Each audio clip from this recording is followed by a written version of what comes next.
uma vida com propósitos. Hoje entramos no propósito número 3. Você foi criado para se tornar semelhante a Cristo. Deixem que as raízes de vocês se aprofundem nele e extraiam dele a nutrição. Cuidem de continuar a crescer no Senhor e tornem-se fortes e vigorosos na verdade. E que a vida de vocês transborde de alegria e gratidão por tudo quanto Ele tem feito. Colossenses 2:7. Capítulo 22.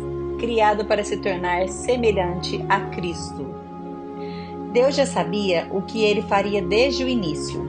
Ele decidiu desde o princípio moldar a vida daqueles que o amam com os mesmos parâmetros da vida de seu Filho. Nele, vemos a forma original planejada para a nossa vida. Romanos 8:29. Olhamos para o seu Filho e vemos o verdadeiro propósito de Deus em tudo que foi criado. Colossenses 1:15. Você foi criado para se tornar semelhante a Cristo. Desde o princípio, o plano de Deus tem sido fazê-lo à semelhança de seu Filho Jesus. Esse é o seu destino e o terceiro propósito para a sua vida. Deus anunciou sua intenção na criação. Então disse Deus: façamos o homem à nossa imagem, conforme a nossa semelhança. Gênesis 1:26. Em toda a criação, somente o homem foi feito à imagem de Deus. Esse é um grande privilégio que nos honra sobremaneira. Não sabemos tudo o que essa frase abrange, mas conhecemos alguns dos aspectos que ela inclui. Tal como Deus, somos seres espirituais. Nosso espírito é imortal e sobreviverá ao nosso corpo terreno. Somos inteligentes, podemos pensar, ponderar e solucionar problemas. Como Deus, nós nos relacionamos, podemos dar e receber amor verdadeiro e somos dotados de consciência moral. Podemos discernir entre o certo e o errado, o que nos torna responsáveis diante de Deus. A Bíblia diz que todas as pessoas, e não apenas os crentes, detêm parte da imagem de Deus. Esse é o motivo pelo qual o assassinato e o aborto são errados. Mas a imagem está incompleta, tendo sido danificada e distorcida pelo pecado. Então Deus enviou Jesus para restaurar a plena imagem que havíamos perdido. Com que se parece a plena imagem e semelhança de Deus? Ela se parece com Jesus Cristo. A Bíblia diz que Jesus é a imagem de Deus, a imagem do Deus invisível e a expressão exata do seu ser. Hebreus 1:3. As pessoas usam frequentemente a expressão tal pai, tal filho, para se referir à semelhança familiar. Quando as pessoas veem minha imagem em meus filhos, isso me agrada. Deus também quer que seus filhos tenham sua imagem e semelhança. A Bíblia diz: você foi criado para ser semelhante a Deus em justiça e em santidade. Efésios 4:24. Deixe-me ser absolutamente claro. Você jamais se tornará igual a Deus ou mesmo a um Deus. Essa mentira arrogante é a mais antiga tentação de Satanás. Satanás prometeu a Adão e Eva que, se seguissem seu conselho, seriam como Deus.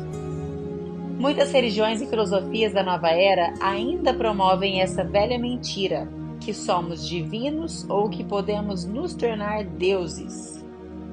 O desejo de ser um Deus manifesta-se todas as vezes que tentamos controlar nossas circunstâncias, nosso futuro e as pessoas ao redor. Mas como criaturas, jamais seremos o Criador. Deus não quer que você se torne um Deus, Ele quer que você se torne santo, que assuma valores, atitudes e caráter próprios dele. A Bíblia diz: busquem uma maneira completamente nova de viver, uma vida moldada por Deus, uma vida renovada no interior e que se demonstre na conduta de vocês, à medida que Deus reproduz detalhadamente o caráter dele em vocês. Efésios 4:17-24. O supremo objetivo de Deus em sua vida na terra não é o conforto, mas o desenvolvimento de seu caráter. Ele quer que você cresça espiritualmente e se torne semelhante a Cristo. Tornar-se semelhante a Cristo não significa perder a personalidade ou se tornar um clone autômato. Deus criou em você um caráter único. Logo, logicamente, não quer destruí-lo. O cristianismo ocupa-se da transformação do caráter, não da personalidade.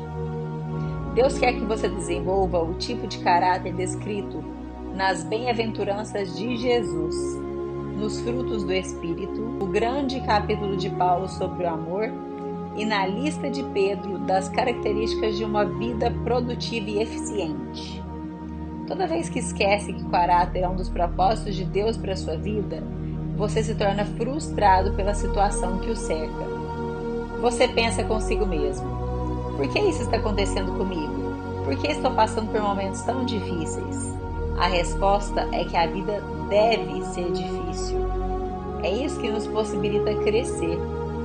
Lembre-se de que a terra não é o céu. Muitos cristãos interpretam erroneamente a promessa de Jesus de vida em abundância, como se fosse saúde perfeita, estilo de vida confortável, felicidade constante, plena realização dos sonhos e o alívio instantâneo dos problemas por meio da fé e da oração. Em poucas palavras, esperam que a vida cristã seja fácil, esperam que o céu seja na terra. Essa perspectiva voltada para si mesmo trata Deus como se fosse o gênio da lâmpada, que existe tão somente para nos servir em nossa busca egoísta de realização pessoal. Mas Deus não é nosso criado, e caso nos deixemos levar pela ideia de que a vida deve ser fácil, ou ficaremos grandemente desapontados, ou viveremos nos recusando a aceitar a realidade. Nunca se esqueça de que a vida não gira em torno de você. Você existe para os propósitos de Deus e não o contrário. Por que Deus lhe proporciona um céu sobre a terra quando Ele já planejou o verdadeiro céu para você na eternidade? Deus nos dá o nosso tempo na terra para construirmos e fortalecermos nosso caráter para o céu. A obra do Espírito Santo de Deus em você. A tarefa do Espírito Santo produz um caráter semelhante ao de Cristo em você. A Bíblia diz: conforme o Espírito do Senhor opera em nós, tornamo-nos mais e mais como Ele e refletimos sua glória cada vez mais. O processo de transformação pelo qual nos tornamos mais semelhantes a Jesus é chamado santificação. E esse é o terceiro propósito de sua vida sobre a terra. Você não pode reproduzir o caráter de Jesus por seus próprios esforços. Decisões de ano novo, força de vontade e as melhores intenções não são suficientes. Somente o Espírito Santo tem o poder de realizar as transformações que Deus deseja para a nossa vida.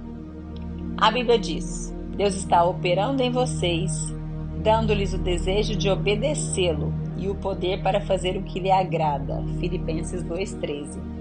Mencione o poder do Espírito Santo, e muitas pessoas imaginam manifestações miraculosas e emoções intensas. Mas na maioria das vezes, o poder do Espírito Santo é liberado na sua vida de maneira tranquila e despretensiosa, de modo que você nem se dá conta, nem tem nenhuma sensação. Ele frequentemente nos toca como uma brisa suave. As características de Cristo não são produzidas por imitação, mas por habitação. Nós permitimos que Cristo viva através de nós, pois este é o segredo: Cristo vive em nós. E como isso acontece na vida real? Pelas escolhas que fazemos. Nós escolhemos fazer a coisa certa nas diversas situações de nossa vida e confiamos no Espírito Santo de Deus para nos dar força, amor, fé e sabedoria para fazê-la. Uma vez que o Espírito de Deus vive dentro de nós, essas coisas estão sempre à disposição quando pedidas. Devemos cooperar com o trabalho do Espírito Santo. Por toda a Bíblia, vemos uma importante verdade ilustrada repetidamente. O Espírito Santo libera poder no momento em que você dá um passo de fé. Quando Josué se defrontou com o obstáculo intransponível, as águas transbordantes do Rio Jordão recuaram somente depois que os líderes pisaram na água corrente em obediência e fé. A obediência libera o poder de Deus. Deus espera que você haja primeiro. Não espere sentir-se poderoso ou confiante. Siga adiante na sua fraqueza, fazendo a coisa certa a despeito dos seus sentimentos e medos. É assim que você coopera com o Espírito Santo, e essa é a forma que seu caráter se desenvolve. A Bíblia compara o crescimento espiritual a uma semente, a uma edificação e a uma criança em crescimento. Cada metáfora exige uma participação ativa. Sementes devem ser plantadas e cuidadas. Edificações devem ser construídas, elas não aparecem simplesmente. E as crianças devem comer e se exercitar para crescer. Embora esforço não tenha nada a ver com salvação, está relacionado com o crescimento espiritual. Pelo menos em 8 ocasiões no Novo Testamento recebemos a ordem de nos esforçarmos em nosso crescimento até nos tornarmos semelhantes a Jesus. Você não fica apenas por ali à espera de que isso aconteça. Paulo explica em Efésios 4, de 22 a 24, os 3 deveres para nos tornarmos semelhantes a Cristo. Em primeiro lugar, devemos abandonar nossa antiga maneira de agir. Tudo referente àquela antiga forma de viver tem que ir embora. Está completamente corrompida. Livrem-se dela. Em segundo lugar, devemos mudar nossa forma de pensar. Deixe que o Espírito Santo transforme a sua maneira de pensar. A Bíblia diz que somos transformados pela renovação da nossa mente. A palavra grega para transformado, metamorfoses, usada em Romanos 12, 2 e 2 Coríntios 3, 18, é usada atualmente para descrever a fantástica transformação sofrida pela lagarta ao se tornar borboleta.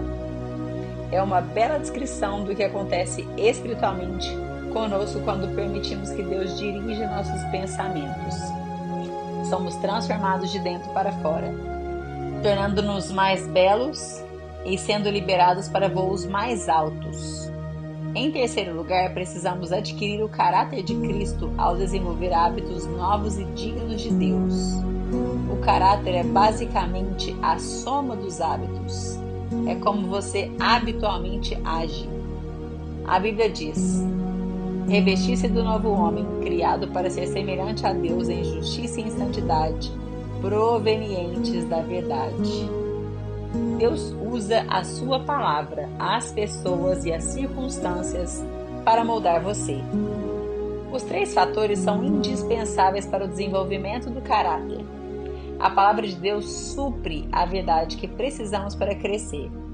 Os filhos de Deus suprem o apoio que precisamos para crescer.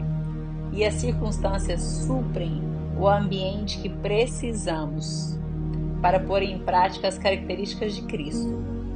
Se você estudar e aplicar a palavra de Deus, se reunir regularmente com outros crentes e aprender a confiar em Deus nos momentos difíceis, garanto que você se tornará mais parecido com Jesus. Veremos cada um desses ingredientes para crescimento nos capítulos a seguir. Muitas pessoas presumem que tudo o que necessitam para crescer espiritualmente é estudo bíblico e oração. Mas algumas questões da vida nunca serão transformadas somente por estudo bíblico e oração. Deus usa pessoas.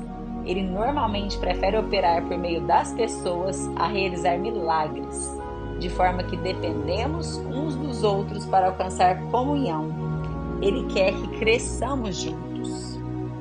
Em muitas religiões, as pessoas consideradas mais santas e maduras espiritualmente são as que se isolam das outras em monastérios no topo das montanhas, afastadas do pernicioso contato com outras pessoas. Mas esse é um mal-entendido grosseiro. A maturidade espiritual não é uma busca individual e solitária. Você não pode crescer à semelhança de Cristo em isolamento. Você deve ter pessoas à volta e interagir com elas. Você precisa fazer parte de uma igreja e uma comunidade. Por quê? Porque a verdadeira maturidade espiritual diz respeito a aprender a amar como Jesus amou. E você não pode ser semelhante a Jesus na prática sem que haja relacionamento com outras pessoas. Lembre-se, está tudo em torno do amor. Amar a Deus e amar os outros. Tornar-se semelhante a Cristo é um lento e longo processo de crescimento. A maturidade espiritual não é instantânea nem automática. É um desenvolvimento que durará o resto de sua vida. A respeito desse processo, Paulo disse: isso irá continuar até que sejamos maduros como Cristo e seremos iguais a Ele. Efésios 4, de 11 a 14. Você é um trabalho em execução. Sua transformação espiritual no que se refere a desenvolver o caráter de Jesus durará o resto de sua vida e mesmo assim não será completada aqui nessa terra. Ela só estará terminada quando você for para o céu ou quando Jesus voltar. Naquele momento, qualquer componente não resolvido em seu caráter será posto no mesmo pacote. A Bíblia diz que quando finalmente formos capazes de ver a Jesus em perfeição, nos tornaremos perfeitos como Ele. Não podemos sequer imaginar como seremos quando Cristo voltar. Porém, sabemos que, quando Ele aparecer, seremos semelhantes a Ele, pois o veremos como realmente é. Grande parte das confusões na vida cristã tem origem no desconhecimento da simples verdade de que Deus está muito mais interessado em edificar o seu caráter do que em qualquer outra coisa. Preocupamos-nos quando Deus parece silencioso a respeito de determinados assuntos, como qual carreira eu deveria escolher. A verdade é que existem muitas carreiras diferentes que poderiam estar de acordo com a vontade de Deus para a sua vida. O que mais importa para Deus é que, seja qual for a sua escolha, você a desempenhe com a postura de Cristo. Deus está muito mais interessado em quem você é do que no que você faz. Vou repetir. Deus está muito mais interessado em quem você é do que no que você faz. Nós somos seres humanos e não fazeres humanos. Deus se preocupa muito mais com seu caráter do que com sua carreira. Porque você levará o caráter para a eternidade, mas não a carreira. A Bíblia adverte: não se tornem tão bem ajustados à sua cultura, a qual vocês se moldam mesmo sem pensar. Em vez disso, fixem sua atenção em Deus.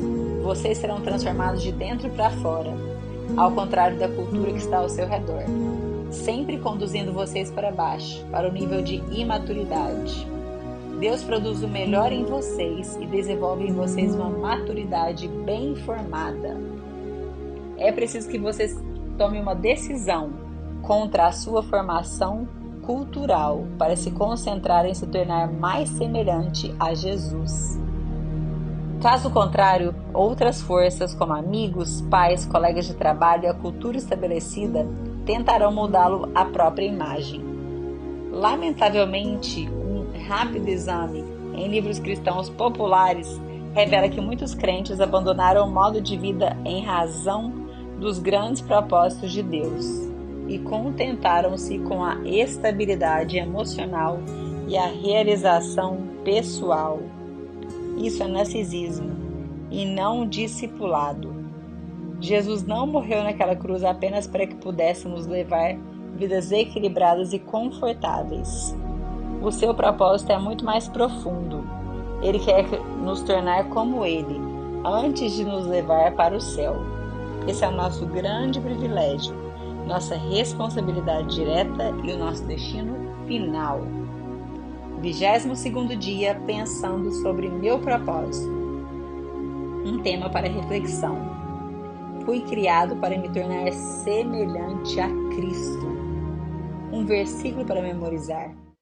Conforme o Espírito do Senhor trabalha em nós, tornamo-nos mais e mais como Ele e refletimos ainda mais a sua glória. 2 Coríntios 3,18. Uma pergunta para meditar. No dia de hoje, Em qual área da minha vida preciso rogar pela operação do Espírito Santo para me tornar mais semelhante a Cristo? Conclusão do 22º dia. Nós precisamos passar tempo com Jesus para que a gente se torne semelhante a Ele. Nós não conseguiremos nos tornarmos semelhantes a Ele sem passarmos tempo. Quando você se apaixona, mulheres casadas aí, homens casados, lembrem aí quando vocês começaram a namorar, quando vocês se apaixonaram pelo seu cônjuge. Vocês queriam passar o tempo todo com essa pessoa, o tempo todo, queria dividir tudo. Na nossa era de celular, né? A gente quer compartilhar tudo, quer ficar no telefone, a gente não quer ficar um segundo sequer longe da pessoa. Tudo que você vê te lembra a pessoa.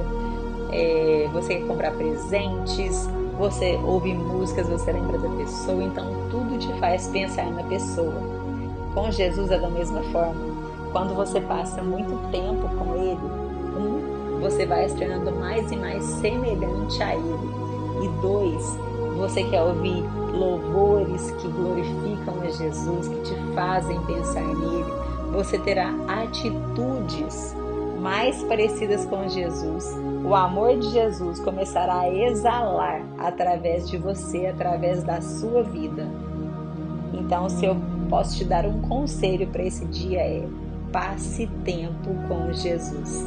Leia a sua palavra, ore, passe tempo com a família de Deus. A gente precisa lidar com pessoas diferentes de nós, com pessoas que às vezes são mais difíceis também, que têm um temperamento difícil. Isso é bom para o nosso crescimento. Nem todas as pessoas são iguais, nem todas as pessoas vêm pela vivência também do que a pessoa passou na infância dela. Então tem pessoas que são mais difíceis de se relacionarem. Mas com essas pessoas a gente tem que ter uma dose extra de amor, de paciência, de bondade, de benignidade. Então caminhe mais e mais e mais com Jesus, para que o amor dele, para que o cheiro dele exale na sua vida e através de você. Um beijo grande, muito obrigada por estar participando do devocional e eu te espero no 23º dia.